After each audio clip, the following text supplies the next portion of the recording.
자, 우리가 말씀을 볼 때마다 이 성경의 주인공이 나오잖아요. 여러분, 다윗이 나오면 우리는 다윗을 성경의 주인공으로 여기고, 또 세례요한이 나오면 세례요한을 성경의 주인공으로 여기죠. 그러나 여러분, 이제 저희 교회는 처음 신앙생활을 시작할 때 이제 꼭 이야기하는 것이 있습니다. 그것은 뭐냐면, 여러분, 성경의 주인공은 예수 그리스도라는 거예요. 성경의 그리스도는 주인공 예수 그리스도라는 거예요. 여러분, 다윗에 대해서 말하지만 다윗의 모습에서 우리는 예수 그리스도를 보게 되는 거고요. 바울에 대해서 말하지만 바울이 말하는 예수 그리스도를 봐야 되는 겁니다. 그래서 구약은 따라할까요? 오실 그리스도. 오실 그리스도. 신약은 그렇죠. 그겁니다. 당연한 겁니다. 여러분, 이것이 왜 중요하냐면 이것을 자꾸 잊어버리기 때문에 우리 가운데 문제가 발생이 되는 겁니다. 여러분, 오직 성경이 예수 그리스도가 중심이다라는 분명한 사실을 갖잖아요. 그러면 우리의 중심은 누구예요? 예수 그리스도신 거죠. 여러분, 우리의 주인은 누구세요? 예수 그리스도신 거죠. 근데 우리가 자꾸 그것을 잃어버리는 거예요. 우리의 신앙의 중심이 예수 그리스도, 우리의 주인이 예수 그리스도, 그러면 되는데 자꾸만 그것을 잊어버리고 있다라는 겁니다. 여러분, 삶의 결정적인 순간이 우리 가운데 다가오는 때가 있습니다. 그리고 그 결정적인 삶의 순간 가운데 우리가 어디에 있는가가 중요해요. 자, 우리가 오늘 읽고 있는 이 누가복음의 말씀, 그리고 이번 주일날 보게 된 말씀도 이제 400년의 침묵기가 끝나는 시간을 보여주고 있습니다. 예전에 어떤 분이 그런 얘기 하시더라고요. 제가 직장에 있는데 직장 동료들이 한 10명 정도인데 그 중에 한 명이 자기한테 말을 안 건데요. 너무너무 힘들다는 거예요. 너무너무 힘들다는 거예요. 그래서 그분이 그러시는 거예요. 너무너무 힘듭니다. 근데 그때 그 얘기를 막 이렇게 상담하고 있는 그분에게 제가 존경하는 원로 목사님이 이제 이런 조언을 하시더라고요. 누군가가 우리한테 말을 걸지 않아도 우리가 참 힘든데, 근데 하나님이 우리 가운데 말씀을 하지 않는다면 얼마나 힘들까를 생각해 보라는 거예요. 여러분, 400년의 침묵기 가운데 이스라엘 백성들이 얼마나 어려움을 겪었을까 한번 상상해 보라는 거죠. 근데 그 목사님이 또 이런 얘기 하시더라고요. 목회자로 있을 때 어려움을 겪는 경우가 참 많은데 그때가 어느냐면 침묵이라는 거예요. 성도들의 침묵. 믿음이 있을 땐 이렇게 앞자리에 앉는답니다. 네. 근데 믿음이 살아있으면 저 구석으로 간대요. 어느 순간부터 기둥 뒤로 숨는답니다. 목회자의 마음이 참 무겁다는 거예요. 여러분, 대부분의 목회자는 어떻습니까? 우리 부모님들이 아이들과 싸우지 않듯이 대부분의 목회자는 성도들이 막 뭐라 그러면요, 대부분은 그냥 그걸 참습니다. 그래서 원로 목사님이 그러는 거예요. 당신이 오래 목회를 하면서 장로, 권사, 집사, 리더 누구든지 상관없이 누구나 다 그런 순간을 겪는다는 거예요. 근데 그런 순간을 겪을 때 너무 잘못됐어 이렇게 얘기해서는 문제가 해결되지 않는데요. 중학교 2학년 아이들이 시간이 지나야 그래가지고 천이 되는 것처럼 여러분, 그런 사람이 있으면 그냥 기다려주는 게 일이라는 거예요. 그래서 그분에게 이렇게 조언을 하시더라고요. 그 사람이 침묵을 하면 잠깐 기다리세요. 그리고 더 가까이 다가가시고 그를 위해 더 기도하세요. 그리고 그를 원망하지 마시고 그러려니 하고 이가 아직 어려서 그렇구나 생각하고 또 어쩔 때는 지금 감기가 걸렸구나 이렇게 생각하라는 거예요. 그랬더니 그 여자 성도님이 아주 기쁨을 가지고 돌아가시더라고요. 그래서 제가 끝나고 나서 그 원로 목사님께 여쭤봤어요. 목사님, 그럼 목회가 그렇게 힘드셨어요? 했더니 그분이 그러시더라고요. 뭐 힘들어. 부모가 자식 키우면서 힘들다 이런 부모가 어디 있어. 자식 키우면서 힘든 순간도 있지만 그러나 자식으로 인하여 얻는 기쁨을 하여 그 모든 힘든 순간이 사라지는 것처럼 그게 목회지 이렇게 말씀하시더라고요. 여러분, 그런데 하나님의 음성이 들리지 않는다. 이건 너무나도 어려운 일인 겁니다. 그 하나님의 음성이 들리지 않는 순간 혹시 오늘 여러분이 살아가고 계시다면 오늘 인간적인 관계, 나의 개인적인 문제, 가정의 문제, 자녀의 문제, 이 문제가 아니라 먼저 하나님과의 음성이 들리고 있는가를 점검하셔야 돼요. 그리고 만약 오늘 우리 가운데 하나님의 음성이 들린다면 그럼 우리의 문제를 넘어설 수 있다라는 거죠. 여러분, 우리는 이 대림들을 어떻게 보내야 하는가를 지금 진지하게 고민하며 또 말씀 앞에 서고 있습니다. 여러분, 어느 순간 갑자기 우리는 우리에게 위대한 순간이 다가온다고 생각하지만 그렇지 않아요. 우리는 종종 요셉의 순간이 빨리 오면 좋겠다라고 말하지만 요셉이 오기 전에 4대가 필요했잖아요. 아브라함이 이삭, 이삭의 아들 야곱, 야곱의 아들 요셉. 여러분, 누구에게나 이 순간이 있는 겁니다. 눈물의 순간도 있고 절망의 순간도 있고 실패의 순간도 있는 겁니다. 오늘 우리가 기억해야 되는 것은 바로 이것입니다. 오늘 우리가 문제가 있지만 한번 따라할까요? 문제가 있지만 하나님을 바라볼 때 문제를 넘어서게 된다. 여러분 아브라함을 보십시오. 믿음의 조상이었지만요, 그에게는 엄청나게 많은 문제가 있었고 이삭, 야곱 마찬가지였어요. 오죽하면 야곱의 고백이 뭐라고 말합니까? 내가 어떤 인생을 살았다? 험악한 인생을 살았다. 험악한 인생을 살았다. 여러분 예전 성경은 뭐라고 그렇게 하냐면 험악한 인생이라고 말해요. 네, 힘든 인생을 살았다는 겁니다. 자, 오늘 이스라엘 백성들이 400년 동안 이 험악한 인생을 사는데 이유는 단서가 명료해요. 하나님의 음성을 들리지 않았기 때문이에요. 근데 드디어 오늘 누가복음의 1장과 2장의 순간을 통해 그 400년의 침묵이 끝나는 순간을 우리가 기억하고 있습니다. 자, 우리는 이 장면을 보면서 이 장면의 주인공이 누구다라고 생각하냐면 세례 요한이라고 생각해요. 근데 여러분 갑자기 세례 요한이 나온 게 아니라는 겁니다. 어느 날 갑자기 세례 요한이 딱 등장해서 광야에서 회개하고 천국에 가까웠다라고 외친 것이 아니라 성경은 그 세례 요한이 있기 위해서는 그의 부모가 있었다. 이 사실을 우리가 말해주고 있는 거예요. 이 얘기는 우리가 무엇을 증거하고 있느냐 하면 바로 우리의 삶 가운데 오늘을 우리가 살아낼 때 우리가 우리의 다음 세대를 세울 수 있고 우리가 불렀던 찬양처럼 순종할 때 의지할 때 그때 예수의 즐거움으로 나아갈 수 있음을 보여주고 있다라는 겁니다. 세례 요한의 아버지 그가 누구예요? 사가랴입니다. 한번 따라할까요? 사가랴. 네, 이 이름은 익숙해지는 게 좋습니다. 왜냐하면 대강절 기간 가운데 아마 여러분이 많이 들으실 거예요. 자, 세례 요한의 아버지 사가랴, 그가 세례 요한이 오기 전에 이미 기도로 준비했고 사가랴가 있었기 때문에 세례 요한이 있었다는 거예요. 여러분, 저는 우리 행복의 거룩한 교회가 지금도 좋은 교회지만 10년 후에는 더 좋은 교회가 될 줄로 믿습니다. 근데 10년 후에 우리 자녀들이 오늘을 추억할 때 이렇게 얘기를 바라는 거예요. 10년 전에 살아가는 장로님의 기도와 10년 전에 권사님의 기도와 10년 전에 집사님의 기도와 우리 엄마 아빠의 기도가 있고 리더들의 기도가 있어서 지금의 우리가 있다. 이 고백이 있어야 된다는 거죠. 사람들은 세례요한이 어느 날 갑자기 광야에서 외친 것처럼 생각되지만 그 세례요한의 등장하기 위해서는 바로 아버지 사가랴와 어머니의 믿음이 있었다라는 겁니다. 자, 그런데 성전에서라는 제목이에요. 자, 오늘 이 사가랴가, 이 아버지 사가랴가 그 아들 세례 요한을 잉태하게 되는 그 세례 요한에 대한 약속을 받게 되는 장면이 어디 나오냐면 성전에서 나옵니다.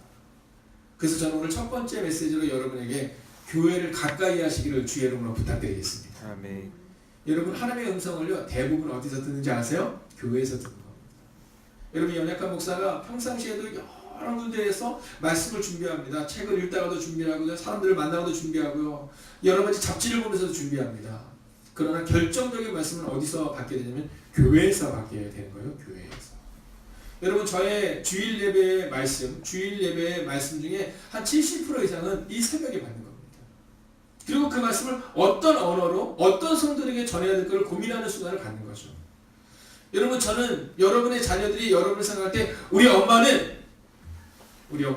아빠는 교회에서 그의 인생을 드렸다라는 고백을 받게 되기를 원해요. 여러분 저는 목회를 하면서 여태까지 술집에서 하나님의 음성을 듣다 이런 얘기를 들어본 적이 없어요. 여러분 도박하다가 하나님의 음성을 들었다. 저는 이런 얘기를 들어본 적이 없어요. 여러분 하나님의 음성이 들리는 장소에 있어야 되는 거예요. 근데 사가랴가 어디서 하나님의 음성을 듣냐 하면 성전에서 들어요. 우리가 읽지는 않겠지만 누가복음 1장 9절에 보면 이 사가랴의 직업이 뭐냐면 제사장이었어요. 제사장. 근데 이 제사장인데 이 사가랴가 제사장으로서 성전에 분향하러 들어갑니다. 우리처럼 이런 거죠. 목사님이 예배인들로 딱 이제 오는 거예요. 예배인들로 딱 오는데 예배인들로 딱 들어왔는데 그래서 이제 준비를 하는 거예요. 근데 그 성전에서 딱 들어서 분향하고 있고 사람들이 다 밖에서 기다리고 있는데 근데 이 사가랴가 나오지 않는 겁니다. 근데 성경을 보면 뭐라냐면 그때 그 하나님의 성전에서 주의 천사가 사가랴에게 나타나요. 그리고는 사가랴에게 이렇게 말해요. 사가랴야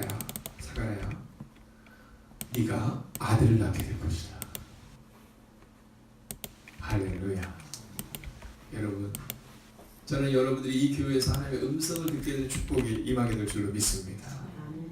여러분 사모하셔야 돼요. 세례 요한의 아버지 사가랴가 성경에 대해서 그를 향해서 뭐라고 말하는지 아세요? 첫 번째는요, 1장 6절을 보면 하나님 앞에 의인이니 주의 모든 계명과 규례들은 흠이 없이 행하더라 이렇게 말해요. 사가랴와 그의 어머니 엘리사벳의 특징이 뭐냐면 하나님 앞에 전심전력하는 사람입니다. 왜 하나님이 위대한 사도, 위대한 하나님의 종, 그리고 위대한 하나님의 선지자라고 말할 수 있는 이 세례 요한을 사가랴의 가정에 보내셨을까? 이유는 단순하고 명료합니다. 그 두 사람은 하나님의 계명과 규례를 흠이 없이 행했던 사람이다라는 거예요. 여러분이 하나님의 뜻대로 이 새벽에 나와 기도하는 이 순간 하나님이 여러분을 주목하여 보고 계시다는 사실 잊지 마세요. 여러분, 우리의 교회가 부흥하면 좋겠다라고 생각하지 마세요. 우리의 교회가 기도하는 사람들로 가득 차면 좋겠다라고 기도하셔야 돼요. 아멘. 여러분, 사람들의 숫자가 늘어나는 것을 주목하는 것이 아니라 하나님의 모든 계명과 규례들은 흠이 없이 행하는 사람이 우리 가운데 있어야 된다라는 거죠. 근데 그 부분에는 더 중요한 게 있어요. 하나님의 뜻대로 행하는 사람이었는데 1장 7절을 보면 두 사람이 잉태를 못해 자식이 없었고 두 사람의 나이가 많더라 라는 말씀을 기록하고 있습니다. 자, 이 이야기는 뭐냐 하면 두 사람의 나이가 많고 자식이 없었다. 한계를 이야기하고 있는 겁니다. 여러분, 한번 생각해 보십시오. 우리가 하나님의 뜻대로 생각하면, 하나님의 뜻대로 행하면 우리는 하나님의 약속이 우리한테 분명히 임해야 된다고 생각하는데 하나님의 약속이 임하지 않는 거예요. 여러분, 그럴 때 여러분은 어떻게 행동하십니까? 자, 저는 어떻게 행동할까요? 여러분, 우리 가운데 먼저 원망이 나옵니다. 우리 가운데는 먼저 우리의 마음 가운데 비교의식이 나오죠. 나는 이렇게 열심히 하는데. 자, 그런데 오늘 이 사가랴에서 볼 수 있는 아주 독특한 특징이 두 번째 메시지로 우리 가운데 증거되고 있습니다. 함께 따라할까요? 문제를 보지 말고 하나님을 바라보며 오늘을 살아내라. 하나님을 바라보며 오늘을 살아내라. 여러분, 첫 번째는 사가랴가 성전에서 은혜를 받았다면 두 번째는요, 문제가 아니라 하나님을 바라보며 오늘을 살아냈다는 거예요. 아니, 하나님의 제사장이잖아요. 여러분, 하나님의 제사장이잖아요. 누가 봐도 흠이 없고 누가 봐도 규례대로 행하는 사람이죠. 그런데 나이가 많은데 나이가 없었잖아요. 여러분, 사람들이 쑥덕대지 않았을까? 야, 아니 저렇게 하나님의 뜻대로 살아내고 저렇게 멋지게 살아내는데 아니 왜 아들이 없어? 아니 뭔가 문제가 있는 거 아니야? 이럴 수 있었을 거라는 거죠. 그런데 이 사가랴는 그리고 엘리사벳은요, 믿음으로 살아내요.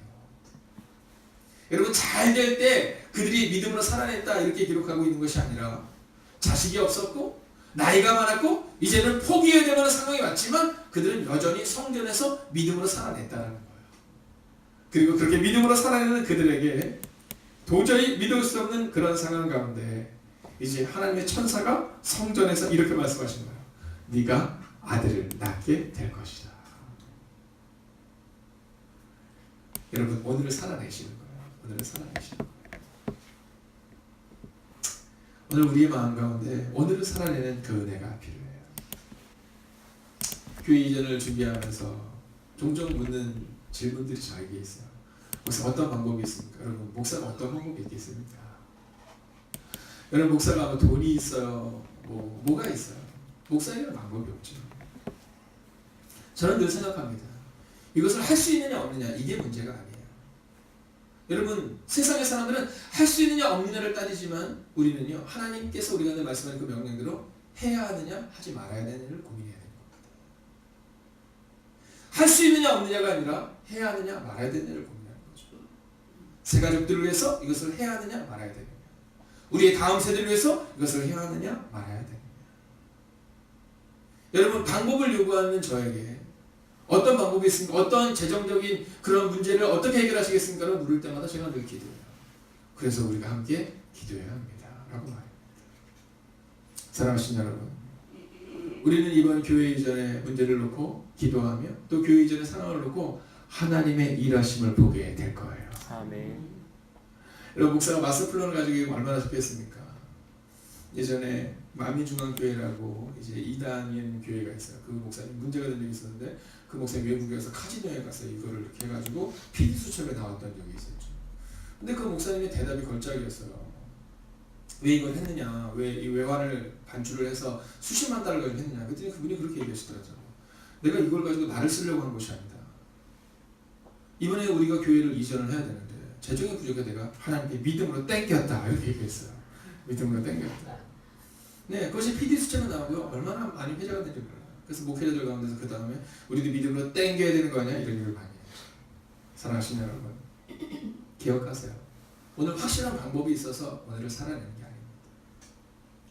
오늘 하나님의 응답이 너무 많아서 늘 기쁨으로 살아갈 수 있는 게 아니에요. 오늘 사가랴와 엘리사벳처럼 아무것도 없는 때가 있어요. 그러나 그러함에도 불구하고 삶을 살아냈던 사가랴와 엘리사벳, 하나님이 그들을 찾아가신 거예요. 아무것도 없다고 술 먹고 방황하고 세상 가운데서 막말하고 있을 때 그때 하나님이 찾아가신 것이 아니라 아무것도 없었지만 여전히 성전에서 예배하고 여전히 성전에서 살아내던 그 사가랴를 찾아가서 하나님의 응답이 임했다라는 거예요. 근데 여러분, 오늘 이 누가복음 1장에서 가장 행복한 말씀은 어떤 말씀이냐면 이 사가랴가 천사를 향해서 이렇게 얘기해요. 오 천사님, 제가 믿었습니다. 이러면요, 제가 너무 마음이 좀 죄송했을 것 같아요. 하나님께. 근데 이 사가랴가 저랑 똑같은 얘기를 해요. 아니, 내가 나이가 얼마나 많은데 내가 어떻게 아이를 낳겠냐, 이렇게 얘기해요. 근데 천사가 이렇게 얘기해요. 야, 이 일이 되는 날까지 네가 말 못하는 자가 되어 능히 말을 못하려니 내 말을 믿지 아니하거니와 때가 이르면 내 말이 이루어지자, 이렇게 말해요. 그래서 그때부터 약 10개월의 시간 동안 이 사가랴가 말을 못해요. 저는 1장에서 어느 장면이 제일 저에게 감동이 되는, 이 장면이 제일 감동이 됐어요. 왜냐하면 목사님 하다가 보면 안 되게 할 것 같고 힘들 것 같고 사람들의 소리를 이렇게 듣게 되면 얘가 안 되나 이런 마음이 들거든요. 그럼 저에게도 막 그런 믿음이 떨어진 때가 오거든요. 근데 그때 이 사가랴가 저랑 똑같더라고요. 근데 하나님이 그를 향해서 이렇게 말해요. 야, 너 안 돼! 이렇게 말하는 것이 아니라 야, 너 잠깐 침묵해, 이렇게 얘기해요. 여러분, 우리가 가끔 가다가 사람들 앞에서 할 말을 못하게 되는 경우가 있어요. 자녀 때문에, 우리의 가정 때문에, 직장 때문에 갑자기 말문이 막히는 때가 있어요. 그때 우리는 너무 속상해하지만 아니에요. 그때는 하나님이 우리 가운데 침묵을 허락하시는 때예요. 혹시 여러분 가운데 가정의 문제, 직장의 문제, 자녀의 문제, 그리고 재정의 문제, 물질의 문제, 건강의 문제 때문에 오늘 할 말이 막히는 분이 있을 수 있어요. 아니에요. 하나님, 야, 잠깐 동안 침묵해도 괜찮아라고 우리한테 침묵을 주시는 거예요. 이스라엘 백성들이 어저께 우리가 함께 나눴던 것처럼 이제 약속의 땅에 들어가야 되는데 그들의 언어로 그 땅에 들어가지 못하는 장면이 나옵니다. 자, 그리고 나서 40년의 시간이 지난 다음 그들이 여리고성에 들어가는 장면이 나오죠. 여리고성에 들어가는데 어떤 방법입니까? 이렇게 묻는데, 어떻게 해야 합니까? 이렇게 묻는데 하나님은 아주 그들 가운데 독특한 방법을 주시는 게 뭐냐면, 야, 믿음으로 성을 돌아라, 이렇게 얘기해요. 근데 성을 돌 때 절대적으로 침묵해라, 이렇게 얘기해요. 왜 침묵했을까? 왜 침묵했을까? 여러분, 40년 전 그들의 조상들은, 믿음의 리더들이 아니었던 사람들은 뭐라고 말했냐면 우리는 안 된다고 말고 다 망했어요. 그리고 40년 만에 그들이 다시금 약속의 땅에 들어갈 때 하나님은 침묵을 그들 가운데 원하셨다는 거예요. 여러분, 새벽 기도를 드리고 임원을 하고 우리가 봉사를 하고 어떠한 일들을 할 때 우리 가운데 좀 억울할 때가 있어요. 그때가 언제냐면 비교가 생길 때예요. 나는 이렇게 열심히 하는데 저 사람은 저렇게 기도 안 하는데 어떻게 저렇게 잘 될까? 나는 이렇게 열심히 봉사하는데 저 사람은 저렇게도 봉사하지 않는데 어떻게 이렇게 잘 될까? 아니에요, 여러분. 저는 오늘 이 새벽을 드리는 여러분에게 믿음으로 선포합니다. 여러분, 다른 사람과 비교해서 혹은 내가 권사로서 내가 집사로서 새벽 기도의 자리를 채우지 마시고 하나님과의 1대1의 관계를 가지십시오. 여러분의 직장에 어려운 일이 있으면 더더욱이 침묵하세요. 여러분, 말로써 사람들이 이기려 하지 말고 말로써 문제를 일으키지 마시고 더더욱 침묵하셔야 돼요. 사가랴가 그렇게 세례원의 출산까지 약 10개월, 약 1년간의 시간을 침묵하는 가운데 보냅니다. 자, 근데 이제 1년의 시간이 지나고 나서, 한 10개월의 시간이 지나고 나서 이 세례 요한이 딱 태어나요. 여러분 생각해보세요. 얼마나 기뻤겠어요. 얼마나 기뻤겠어요. 여러분, 목사로서 언제 가장 기쁘냐면 자녀들 향해서 기도하는 때가 있어요. 그래서 우리 자녀에게 이런 문제가 있어요. 기도해 주셔서 1년 동안, 2년 동안 간절히 기도합니다. 근데 그 가정의 문제가 해결돼요. 얼마나 기쁜지 몰라요. 하나님, 우리 자녀의 태가 문제가 열리도록 기도해 주세요. 이런 기도를 드려요. 여러분, 1년을 기도했는데 안 돼요? 2년을 기도했는데 안 돼요? 근데 3년을 기도했는데 갑자기 태문이 열려요. 어떤 분은 기도한 지 6개월 만에 태문이 열려요. 여러분, 그리고 그 애가 태어나요. 그리고 연락이 와요. 목사님, 이번에 도리대 오실 수 있어요? 그럼 거기를 갈 때 어떤 마음으로 가지 여러분 상상해 가시죠? 오늘 이 세례 요한의 어머니 아버지 사가랴와 엘리사벳이 너무나도 신실한 사람인데 아이가 없었어요. 근데 하나님이 노년에 그들에게 아이를 주셨어요. 얼마나 기뻤을까? 이름을 딱 짓는데 야 너희 아버지 사가랴 이름을 따서 이 아들의 이름을 사가랴로 짓자 이렇게 얘기해요. 근데 어머니 엘리사벳이 뭐냐면 아니다. 이름을 요한이라고 지어야 된다 이렇게 얘기해요. 왜냐하면 하나님이 그 이름을 주셨거든요. 근데 사람들이 이렇게 얘기해요. 야 우리 가문에서는 요한이라는 이름을 쓴 적이 없어. 그랬더니 이 어머니 엘리사벳이 말 못하는 남편에게 물어보라고 얘기하는 거야. 뭐라고 얘기했어요? 근데 남편이 말을 못하잖아요. 그랬더니 서판을 달라고 우리 좀 칠판 종이를 달라 그러더니 이름을 쓰는데 뭐라고 쓰냐면 요한 이렇게 쓰는 거예요. 여러분 그 일로 인해서 놀라운 일들이 발생이 돼요. 사람들이 놀라고 두려워요. 이 아이는 하나님이 주신 아이구나. 그리고 나서 드디어 세례 요한의 입이 풀립니다. 입이 풀리고 나서 성경을 보면요. 입이 풀리고 나서 세례 요한의 아버지 사가랴가 뭐 했는지 아세요? 아버지 사가랴가 하나님을 찬송했다라고 얘기해요. 하나님을 찬송했다. 여러분 침묵의 순간이 나쁜 게 아닙니다. 하나님이 우리를 어쩔 때는 침묵의 순간으로 몰아갈 수 있어요. 여러분 내가 말하고 싶지만 나의 상황에는 차마 말을 못할 때가 있거든요. 괜찮아요. 여러분 그 순간을 이겨내세요. 하나님을 찬송하는 때가 반드시 오게 될 줄로 믿습니다. 아멘. 여러분 성전에서 시작된 이 말씀 그리고 나서 그가 입이 풀린 다음에 어디로 갔겠어요? 여러분 술집으로 갔을까요? 어떻습니까? 여러분 도박하러 갔을까요? 아니요. 그는 다시 하나님의 전 앞으로 갔을 거예요. 그리고 하나님의 전 앞에서 예언한 말씀 성령에 충만하여 예언한 말씀이 바로 오늘의 말씀이에요. 67절을 보면 이렇게 기록하고 있죠. 그 붙인 사가랴가 성령의 충만을 받아 예언하여 이르되 할렐루야. 아멘. 여러분 함부로 말하는 게 아닙니다. 성령의 충만을 받은 사람만이 예언할 수 있어요. 여러분 오늘 내가 무언가를 의견을 개진하기를 원한다면 성령에 충만하고 있는 것을 돌아보셔야 돼요. 우리 자녀들 혼낼 때도 마찬가지요. 자녀들 양육할 때도 내가 지금 성령의 충만함으로 말하고 있는 것을 점검하셔야 돼요. 그리고 성령에 충만한 그가 예언하는 내용 한번 볼까요? 68절입니다. 함께 읽습니다. 시작. 찬송하리로다 주 이스라엘의 하나님이여 그 백성을 돌보사 속량하시며. 사랑하신 여러분 오늘 이 예언의 내용은 이렇습니다. 하나님을 찬송하라. 여러분 제가 선포하겠습니다. 크게 아멘 해주십시오. 하나님을 찬송하십시오. 아멘. 하나님이 돌보시고 성량하실 거예요. 오늘 기도할 때 이것을 붙잡고 있어요. 하나님 저를 돌보시고 성량하소서. 71절 같이 한번 읽어볼까요? 함께 읽습니다. 시작. 우리 원수에게서와 우리를 미워하는 모든 자의 손에서 구원하시는 일이라. 사랑하신 여러분 오늘 하나님이 여러분을 구원하실 거예요. 여러분 오늘 어떤 문제 가운데 있어도 하나님만 바라보세요. 가끔 그런 얘기를 들어요. 목사님 저는 앞뒤 옆자로 다 막혔어요. 그때마다 제가 드리는 말씀이 있어요. 그때 바로 하나님 보는 겁니다. 정말 앞뒤 좌우가 막혔다면 사람의 방법으로 해결할 수 없다면 하나님이 당신의 손을 붙드실 겁니다. 성경이 말해요. 너희를 구원하리라. 여러분 72절 같이 한번 읽어볼까요? 함께 있습니다. 시작. 우리 조상을 긍휼히 여기시며 그 거룩한 언약을 기억하셨으니. 할렐루야. 여러분 하나님의 약속을 기억하는 분이세요. 하나님의 약속을 기억하는 분이세요. 오늘 우리의 마음 가운데 이 마음을 가지고 오늘을 살아내는 하나님이 나를 기억하십니다. 여러분 가끔 그럴 때가 있거든요. 하나님이 나를 기억하지 않는 것 같아요. 아니요. 오늘도 하나님은 여러분을 기억하십니다. 그리고 사가랴 예언은 이렇게 맺습니다. 우리가 78절과 79절을 마지막으로 읽습니다. 함께 읽을까요? 시작. 이는 우리 하나님의 긍휼로 인함이라. 이로써 돕는 해가 위로부터 우리에게 임하여 어둠과 죽음의 그늘에 앉은 자에게 비치고 우리 발을 평강의 길로 인도하시리로다. 아멘. 여러분 어둠과 죽음의 그늘에 앉은 자에게 위로부터 우리에게 임하는 돕는 해와 같은 그 평강이 반드시 임하게 될 것입니다. 아멘. 여러분 이것이 바로 성경이 우리 가운데 주신 약속이에요. 하나님이 너희 길을 인도하겠다. 하나님이 너희 길을 인도하겠다. 너희를 평강한 길로 인도하겠다.